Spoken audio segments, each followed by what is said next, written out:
महाराष्ट्रात पुन्हा एकदा पावसाचा जोर वाढला आहे। पुढील 24 तासांमध्ये राज्यातील अनेक भागांमध्ये हवामान विभागाकडून मुसळधार ते अतिमुसळधार पावसाचा इशारा देण्यात आला आहे। चॅनलवर नवीन असाल तर चॅनलला सबस्क्राइब करा। महाराष्ट्रात पुन्हा एकदा पावसाचा जोर वाढला आहे। पुढील 24 तासांमध्ये राज्यातील अनेक भागांमध्ये हवामान विभागाकडून मुसळधार ते अतिमुसळधार पावसाचा इशारा देण्यात आला आहे।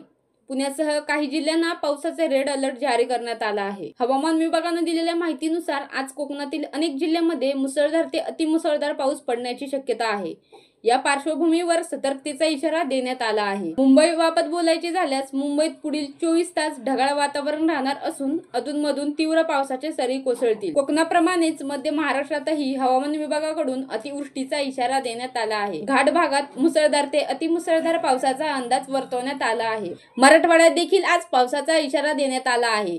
हवामान विभागाने दिलेल्या इशाऱ्यानुसार आज मराठवाड्यात विजांचा कडकडाट आणि वादळासह हलक्या ते मध्यम स्वरूपाच्या पावसाची शक्यता आहे। विदर्भातील जिल्ह्यामध्ये विजांच्या कडकडाटासह वादळ, सोसाट्याचा वारा आणि मुसळधार पाऊस पडण्याची शक्यता आहे, असं हवामान विभागाने म्हटलं आहे। दरम्यान पुण्यासह कोकणातील काही जिल्ह्यांना आज रेड अलर्ट देण्यात आला आहे।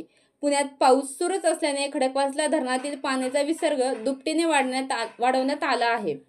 त्यामुळे पुन्हा एकदा पुणेकरांना पूरस्थितीचा सामना करावा लागू शकतो। इतरही काही शहरांना पूर परिस्थितीचा धोका निर्माण होऊ शकतो।